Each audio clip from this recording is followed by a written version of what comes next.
আতিফ বলো নাইট বড় কিছুই রবে না রে, আব্দুল্লাহ বলো নাইট বলো কিছুই রবে না রে, সব শালারা বাইচা যাইবো বঙ্গোপসাগরে।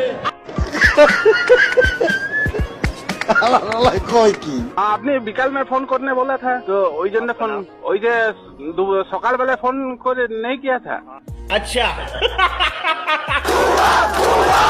ये सब क्या देखना पड़ रहा है। কুত্তা গাড়ি থেকে নামার আগে সবাই উঠিয়ে নিয়ে যায় মেকআপ রুমে মেকআপ করানোর জন্য, এরপর জামা কাপড় পরিয়ে দেয়। अरे ये बात तो मेरे दिमाग में आई नहीं, कितना अच्छा बात बोला बहन। কুত্তাকে রেডি করে স্পোর্টস মাঠে পাঠিয়ে দেওয়া হয়। स्वागत तो करो हमारा। খবর কাগজে লেখা ছিল কুত্তার নাকি ষাঁড়ের সঙ্গে ফাইট করতে হবে। অন্ধকারে যখনই আগুন জ্বালায়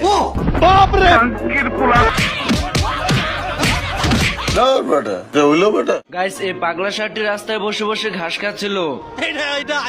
তো এই কুকুরটি গাড়ি নিয়ে যাচ্ছিল এই রাস্তা দিয়ে। এসব কাণ্ড দেখে এই লোকটি তার এলাকাবাসীকে ডাক দেয়। কুকুরের এত সাহস দেখে এলাকাবাসী বলতে থাকে মাথায় নষ্ট মামা। এইদিকে কুকুর ষাঁড়কে সরানোর জন্য অনেক চেষ্টা করতে থাকে, কিন্তু ষাঁড় কোনোভাবেই সরছে না। এইদিকে ষাঁড় কুকুরকে দেখে আক্রমণ করার জন্য চলে যায়। আমার চ্যাটার বাল, হাট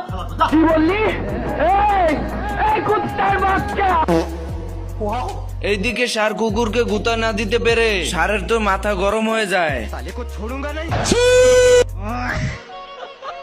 এইদিকে এত কিছু হয়ে যাওয়ার পরও কুকুর ষাঁড়কে ভয় না পেয়ে তাকে বোকা বানিয়ে চলে যায়। এইদিকে ষাঁড় কুকুরকে কিছু না করতে পেরে কুকুরের পিছু নিতে থাকে।